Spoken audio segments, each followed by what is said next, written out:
Fun and welcome to making success. दोस्तों, आज की वीडियो में हम अपना नया टॉपिक स्टार्ट करेंगे, सिंधु घाटी सभ्यता, जिसे बोलते हैं हम लोग इंडस वैली सिविलाइजेशन। क्या बोलते हैं इसे? Indus valley civilisation. ठीक है, IVC। देखिए, इसको पढ़ने का जो तरीका होता है, चाहे आप यूपीएससी का प्रिपरेशन करें, चाहे यूपीपीसीएस का, या किसी भी गवर्नमेंट एग्जाम की प्रिपरेशन कर रहे हो, तो ये वीडियो आप लोगों के लिए बहुत ही महत्वपूर्ण है। आईवीसी के क्वेश्चन, मतलब इंडस वैली सिविलाइजेशन के क्वेश्चन, इससे बाहर कहीं नहीं जाने वाला है, इसकी मैं गारंटी देता हूँ। ठीक है, और हमारा पढ़ने का तरीका क्या होगा? सबसे पहले हम सिंधु घाटी सभ्यता का पृष्ठभूमि देखेंगे, फिर नामकरण, मतलब इसका नाम कैसे सिंधु घाटी सभ्यता पड़ा, ठीक है, वो देखेंगे। और फिर विश्व की अन्य सभ्यताओं से तुलना करेंगे, जैसे मेसोपोटामिया की सभ्यता से तुलना करेंगे इस वाली सभ्यता से। किस वाली? सिंधु घाटी सभ्यता से। इसका जो नगर योजना था वो कैसे था, प्रमुख स्थल कौन कौन से थे भारत में, या जहाँ जहाँ पे हड़प्पा सभ्यता का स्थल है, कहाँ कहाँ पे था। इसका आर्थिक जीवन कैसा था, इसका धार्मिक जीवन कैसा था, किसका? सिंधु घाटी सभ्यता का। सामाजिक जीवन फिर चर्चा करेंगे, फिर राजनीतिक जीवन का, फिर इसकी उत्पत्ति कैसे हुई है उससे संबंधित कुछ मत देखेंगे कुछ विचारकों के, और फिर कैसे इसका पतन हो गया सिंधु घाटी सभ्यता का, और कालक्रम देखेंगे कि कितने कब से, मतलब कितने बीसी से कितने बीसी तक ये है। ठीक है, तो अब हम लोग स्टार्ट करते हैं अपना टॉपिक। सिंधु घाटी सभ्यता में पहला कौन सा है? पृष्ठभूमि। ठीक है, बैकग्राउंड। पृष्ठभूमि मतलब क्या होता है? बैकग्राउंड। ठीक है, बैकग्राउंड हम लोग स्टार्ट करते हैं। देखिए, बैकग्राउंड में देखिए बैकग्राउंड में सबसे पहले हम बताते हैं कि आज, जैसे आज क्या है, 2000, मतलब 2022 चल रहा है ना, मात्र इससे 100 वर्ष पहले, 100 क्या, अभी तो आप लेके चलिए कि लगभग 102 वर्ष पहले। ठीक है, 102 वर्ष पहले। और इसका क्या हुआ था 1920 में। ठीक है, 1920 में दयाराम साहनी, 1920 आ रहा है, 102 वर्ष पहले मतलब 1921। देखिए, मैं याद करने का ट्रिक बता रहा हूँ कि जैसे आज 2022 है, तो 102 वर्ष पहले क्या आएगा? 1920। उसके एक साल बाद 1921 में दयाराम साहनी ने, किसने? दयाराम साहनी। कभी कभी क्वेश्चन पूछा जाता है कि हड़प्पा की खोज किसने की। ठीक है, दयाराम साहनी ने हड़प्पा की खोज की, हड़प्पा की खोज की 1921 में। ठीक, हड़प्पा को खोजा। ठीक है, और लेकिन 1826 में, जैसे क्वेश्चन एक बार ये आया था कि हड़प्पा की सभ्यता की मतलब हड़प्पा की खोज 1921 में हुई, दयाराम साहनी ने की, लेकिन उसके जो संकेत थे वो 1826 में ही मिल चुके थे। और वो संकेत किसने दिया था? चार्ल्स मेसन ने। चार्ल्स मेसन ने ही संकेत दिया था हड़प्पा की सभ्यता को 1826 में कि यहाँ पे एक सभ्यता भी है, 1826 में है। ठीक है, तो अगर पूछा जाए कि हड़प्पा की खोज किसने की, तो बोल देंगे दयाराम साहनी 1921 में। लेकिन अगर क्वेश्चन ये पूछा जाए कि हड़प्पा का जो खोज हुआ है उसके तरफ संकेत सबसे पहले किसने दिया, तो चार्ल्स मेसन ने 1826 में ही दिया जा चुका था। ठीक है, अब यहाँ पे एक और आता है, जो यहाँ पे मैंने लिखा है डलहौजी और Alexander.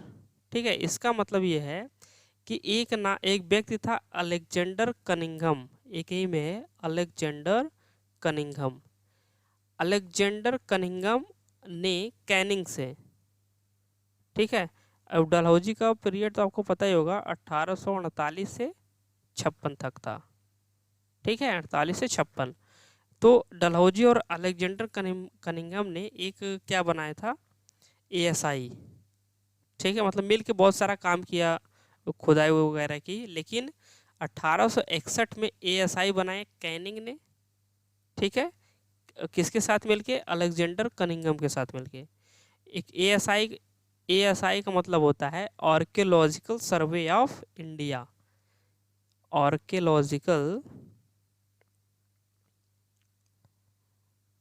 Archaeological survey of India.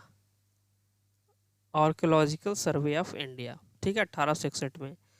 अब यह संस्था फंड की वजह से चल नहीं पाई, ठीक है। उस समय इतना फंडिंग थी नहीं कि कौन खुदाई के लिए इतना पैसा दिखाए, बिना खुद ही सभी लोग मर रहे थे, ठीक है। कनिंघम को, एक चीज़ यहाँ पे याद रखें, कनिंघम को भारतीय पुरातत्व का जनक माना जाता है। कनिंघम को भारतीय पुरातत्व का जनक कौन था? तो आप बोलेंगे कनिंघम, अलेक्जेंडर कनिंघम, ठीक है। किसका? भारतीय पुरातत्व का जनक कौन था? कनिंघम,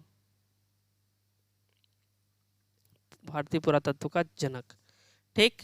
तो अगर हम कुछ मोटा मोटी पीरियड की बात कुछ थोड़ा देख लें, तो आपको इतना तो कंफर्म हो गया होगा कि आईवीसी की मतलब खोज किसने की और किसने पहले संकेत दिए, ये सारे क्वेश्चन तो आपके क्लियर हो गए होंगे, ठीक है। तो आपको अभी यहाँ देखना है कुछ कि जैसे हम एक मोटा मोटा हम लोग लें, तो मान लीजिए कि ये 2500 BC है, ठीक है, और ये आपका है 1500 BC, 1500 BC, यही तो भाई आईवीसी इसी को बोलते हैं, ठीक है। अब 1500 से 600 BC, ठीक, और इसके बाद 1921, हड़प्पा की खोज हुई 1921 में, लगभग 2000 मान लीजिए। इसे बोलते हैं हम लोग आईवीसी पीरियड, इसे बोलते हैं हम लोग वैदिक एज, ठीक है।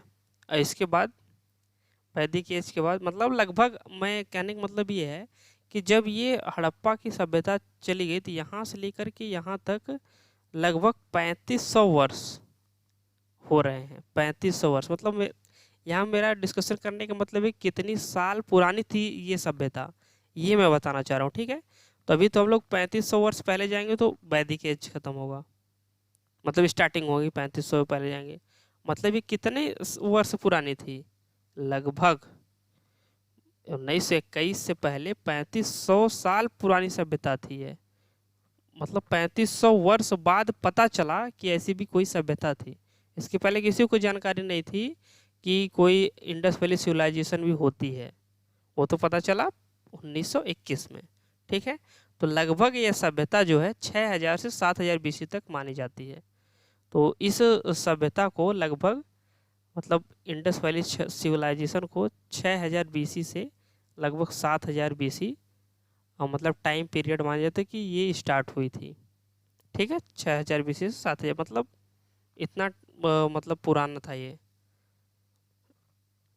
BC मतलब ये BC नहीं, यहाँ पे वर्ष लेना है कि इतनी वर्ष पुरानी थी, 6000 से 7000 वर्ष, ठीक है।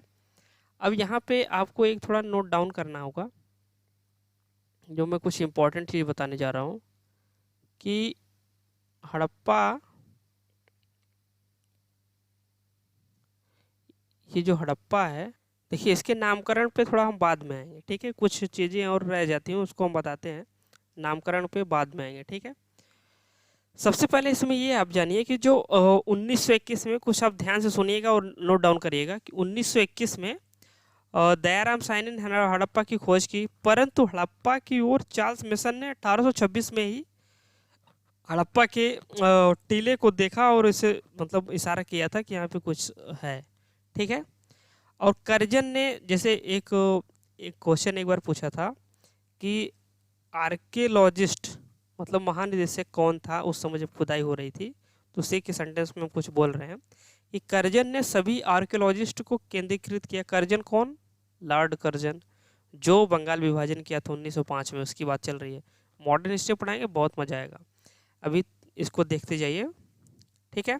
तो सभी जितने देश के आर्कियोलॉजिस्ट हैं उसको सभी को क्या किया, इकट्ठा किया कर्जन ने, और एक महानिदेशक पद बनाया, मतलब सबका हेड हो वो, ठीक है, जिसके अंदर सभी लोग थे। जैसे सभी लोग का मतलब कौन कौन, जैसे दयाराम साहनी थे, राखलदास बनर्जी थे, और महानिदेशक किसे बनाया था? जॉन मार्शल को, जिसने, ठीक, जॉन मार्शल क्या थे? महानिदेशक थे, ठीक है। कर्जन ने 50,000 पाउंड की धनराशि दी थी इस संस्था को चलाने के लिए, लॉर्ड कर्जन ने, ठीक है। तो कर्जन ने, जिसे स्मारक संरक्षण, कर्जन ने प्राचीन स्मारक संरक्षण को 50,000 पाउंड दिया था। ये किस अधिनियम से दिया था?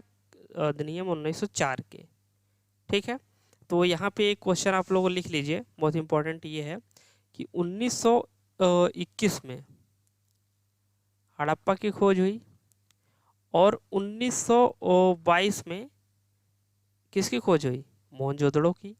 1921 में हड़प्पा की खोज किसने की? दयाराम साहनी ने, दयाराम साहनी ने की।